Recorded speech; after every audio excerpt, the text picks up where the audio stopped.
Hi all, this is Skate, and with update 3.6 comes obviously the French tanks, and there are some other fundamental differences coming. Along with the fundamentals, there are some minor things which I'm very pleased to see. For example, in the filters, we can now filter through our premium tanks. We've never had this option previously. So it's a very minor thing, but I wanted to put it in the video because it's a positive note, and I like it. It's something so simple, and I'm happy with it. What's also changed is every single logo in the game. We've got new logos for the equipment, as you can see here. We've got new logos for the consumables, and then we've got new ones for the provisions and the ammo. Now, I'm not going to lie, when I logged in and saw all of these new logos, I hated them. I mean, look at that chocolate bar down the bottom. It's shiny. Why would I want a shiny looking chocolate bar? If you bought a chocolate bar from the shop, you opened the wrapper and you saw that damn shiny thing inside, you'd be taking that straight back. So I personally didn't see the need to change these. I thought they were absolutely fine the way they were. That being said, I hated them when I first logged in. I've played a couple of games now. I've made a couple of videos using this server now, and as a result, it doesn't bother me anymore. So you may not like them when you first get in, but I promise you're just going to get used to them. It'll just be the norm within a week or so. Obviously, these are minor things, but I wanted to cover them very quickly at the start of the video, just so you guys could see some more of what's coming up. The next thing I want to look at is the medium tank nerfs.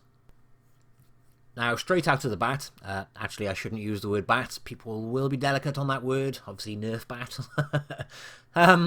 Yeah, these have been hit with the nerf bat, quite badly in some aspects. What we are looking at here is the penetration values on the standard and the premium range of each of the tier 10 medium tanks. The values on the left are obviously what they are prior to 3.6, and going forward what they will be as of 3.6. So if you look at the premium ammo first, the STB, the Leo, the E50M and the M48 have gone from 330 pen to 300 on their heat. The M60 remains unchanged, and the T-62 and the OBJ-140 have gone from 330 to 290. In regards to the standard ammunition, the T-62a and the OBJ-140 both now have 240 pen on the standard AP, which is now going to be the lowest at tier 10. They used to have 264. One I was personally very disappointed to see was the E50M. It's gone from 270, which was the highest at tier 10 out of the medium tanks, down to 245. That's a big old drop in penetration, and I think that's the worst one hit out of all the tier 10s in terms of pen. Now, the reason obviously Wargaming have done this, and I understand the logic behind it, the Russians were completely broken for what they were. They weren't medium tanks, they were very, very fast, heavily armoured, hull-down monsters. That being said, the E50M has amazing armour, but it doesn't have the mobility, like the rest do, to flank like they need to now. So I was a little bit disappointed to see my E50M get smacked that hard. The Leo and the FV have both been hit. The FV's Hesh hasn't been touched, but the pen's gone from 268 on both of these down to 255. So they now have the highest pen out of the tier 10 medium tanks. Now we know those tanks need their pen. Yes, they can flank. The E50M can flank, I'll give it that, but it can't flank as well as the rest is what I'm trying to say. But the FV and the Leo, they are very lightly armoured, they are useless hull down, and they need the long range better than the others do. So I'm glad to see they maintain higher pen values. I was still disappointed to see them hit, but I can understand the reasoning why they were hit. All the medium tanks have been hit to try and encourage medium tanks to flank. I get that. I just think they don't perform at the level the T-62 and the OBJ-140 do. And as a result, smacking them with a nerf bat, I'm curious to how it'll pan out. I could be wrong, but I think FV especially may struggle a little bit more now. But we will have to wait and see what happens. At this point in time, I'm just going to assume that it's logical. I'm not going to criticize it. I'm just going to say I understand the reasoning behind it. All the medium tanks have been nerfed, except the M60. That one hasn't been touched because it's a gift tank, so to speak. So that one hasn't been touched, so that one's going to be taken out a lot more by the people who have it. And just to test these values and to see how much difference it actually makes, myself and Martin Dogger took out all these different tanks, and a load of heavy tanks, and a load of heavily armoured tank destroyers, a load of lightly armoured tank destroyers. We basically just tried as many different tanks as we could, and compared them against each other to see what differences they make. So I'm going to show you some of that footage, and see basically what the differences are. There's another very important point I need to make here. Wargaming have stated that they've lowered the armour on the Object-140's turret, and the T-62a, and the T-54, and what they've said is they've redistributed the armour. Now that makes a big difference, people, and it really, really does make a big difference. Now basically the turrets are weaker, and there's now a huge difference in comparison to the T-62a's turret and the Object-140's turret. When you're brawling against other mediums, you don't feel this damage as much, or this damage to the turret as much. Quite simply because the pen has been nerfed on all the medium tanks. So obviously you've got a drop in armour on the turret, and you've got a drop in pen on the medium tanks. So it kind of balances out in that aspect. More so for the T-62a than the Object-140, because the T-62a still has a very strong turret. The Object-140's turret is a lot weaker. Even against other medium tanks, with the premium especially, you will be able to pen the Object-140's turret a lot more often than you used to be able to.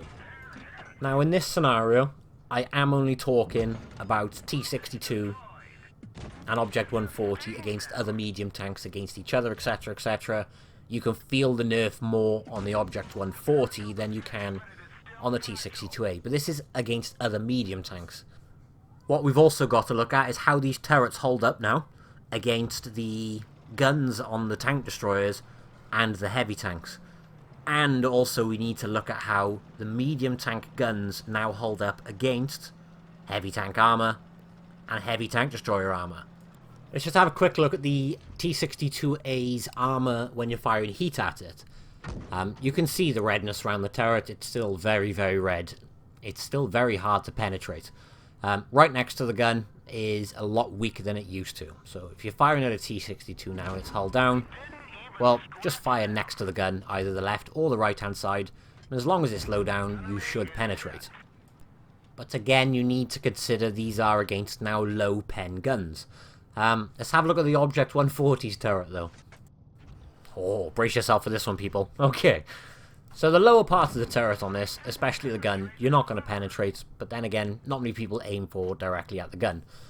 The rest of the turret, on the other hand, even in a low pen medium tank, you can pen pretty much most of the turret.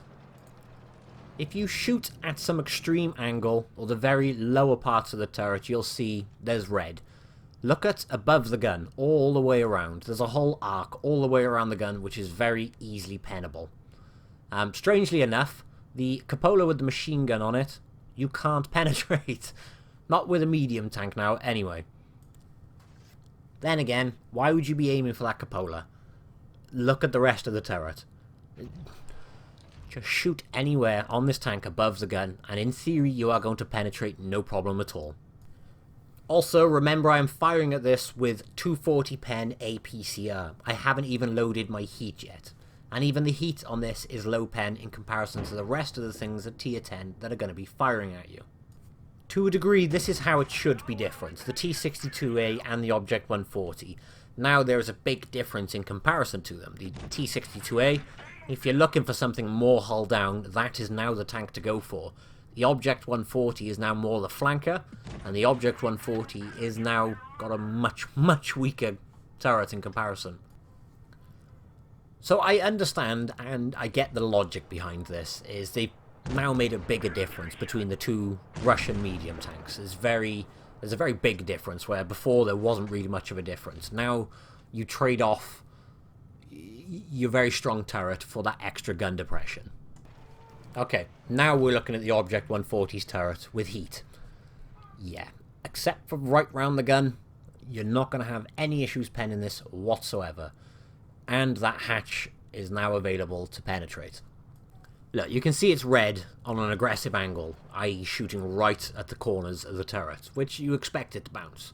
Shoot anywhere above the gun in the middle, that's going to penetrate without fail. Now, on paper, this actually shows up as having an extra 7mm of armour. I think it was 7mm, somewhere about there we go. It's shown up as having an extra 7mm of armor, but I think the way it's been redistributed makes it a lot weaker on top, so it's no longer a hull-down monster like it used to be. Yes, you could penetrate it before, but you can penetrate it much, much easier now. All tanks are easy to penetrate on the side of the turret, but if we give this a quick once around the turret, you'll see what I mean by even at aggressive angles, you won't pen the back. It's only at aggressive angles around the front you can see the red starting to reappear.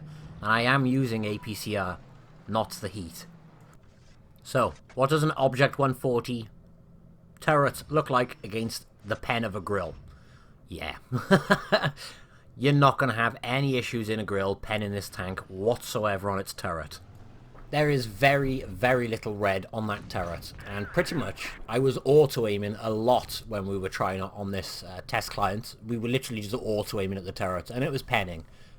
Literally 90+% of the time we had a pen. Obviously, previous to seeing this, I used to just penetrate the OBJ-140 through the upper plate. If I was in another tank and it was coming at me, I would always aim, or make sure I aim for the upper or lower plate. Nowadays, I'm just going to aim for the turret or the upper plate. You don't need to waste your time trying to look for a weak spot.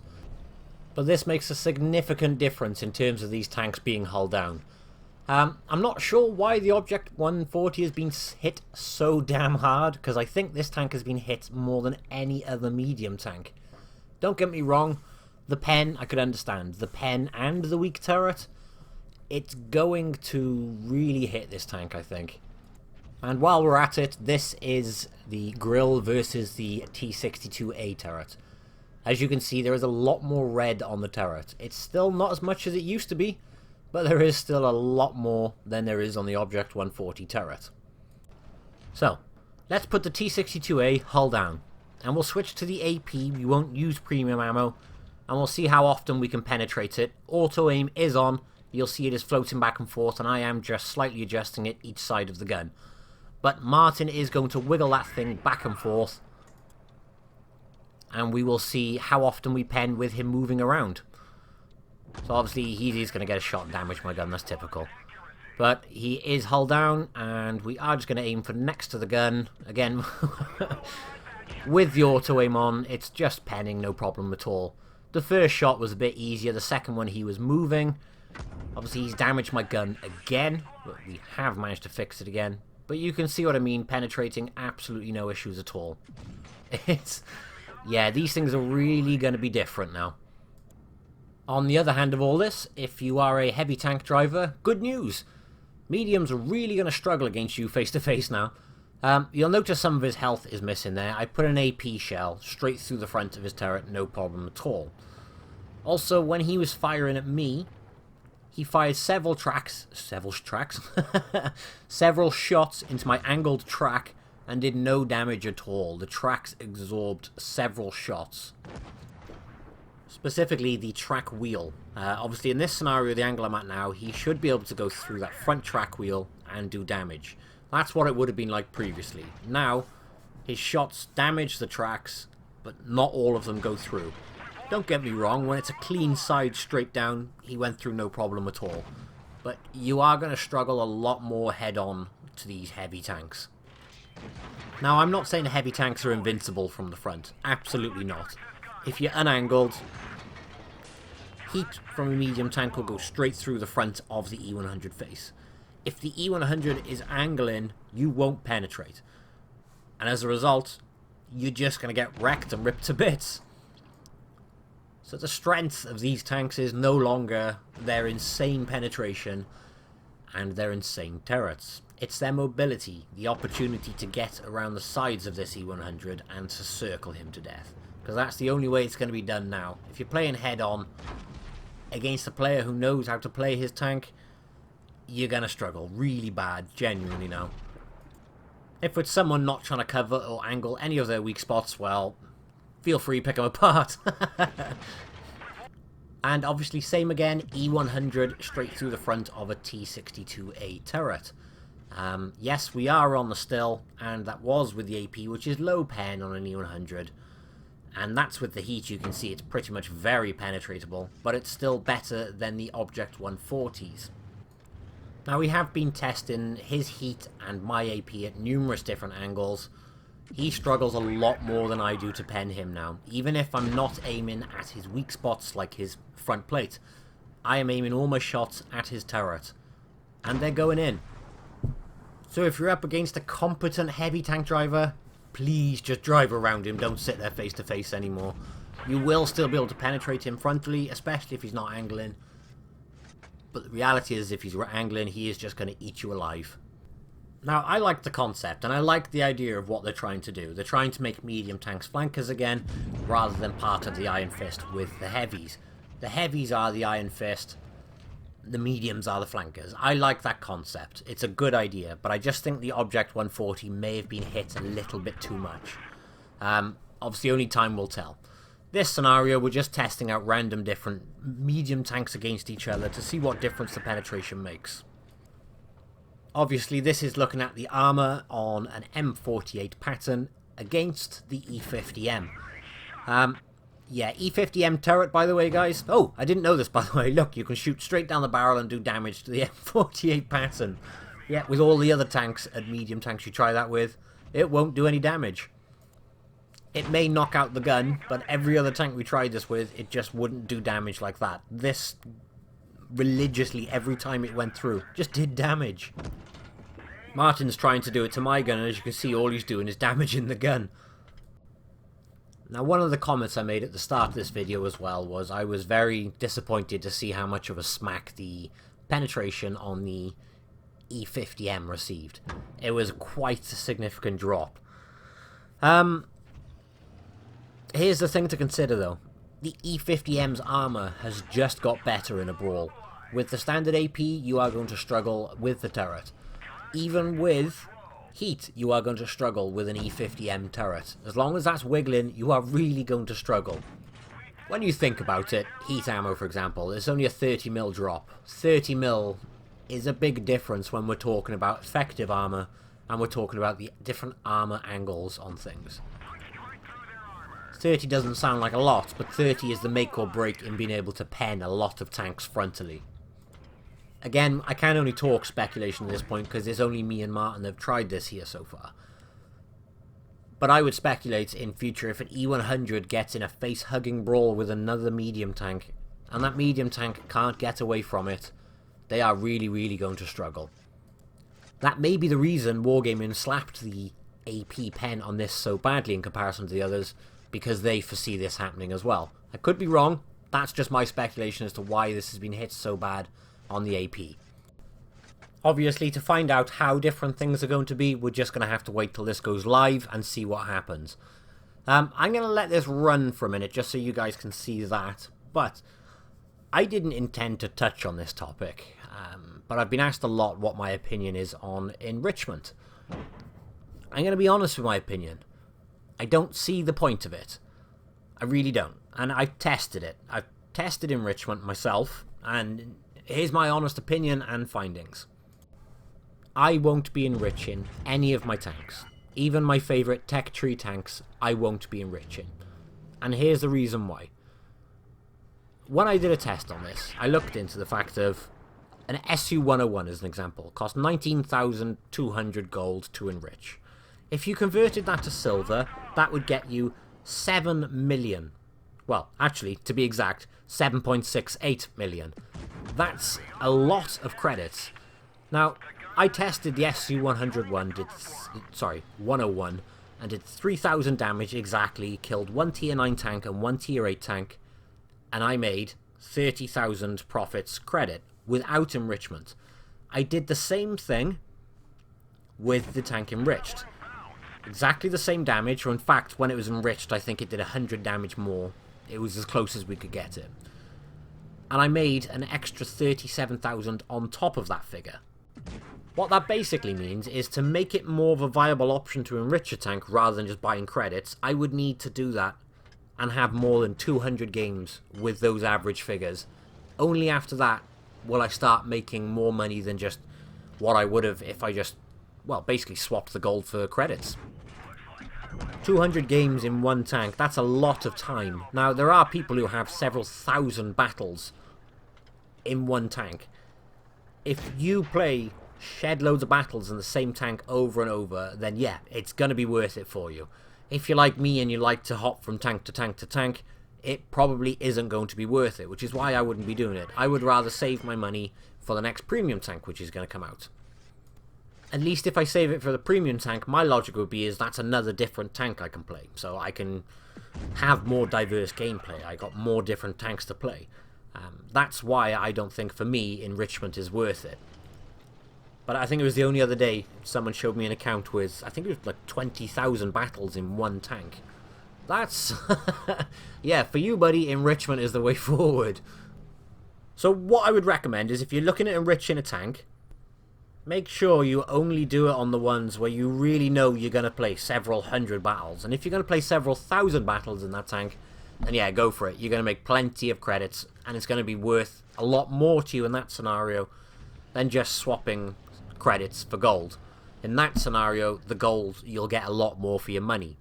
For me, though, I would rather wait until another tank came out.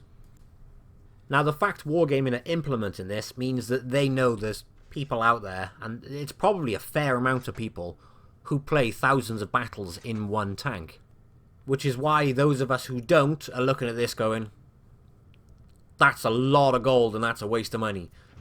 But for those who are playing thousands of battles in the same tank over and over, they're the ones who are going to be going, oh, show me the money. Anyway, that is it for this video. I hope you've enjoyed it, and I will catch you in the next one. Bye-bye.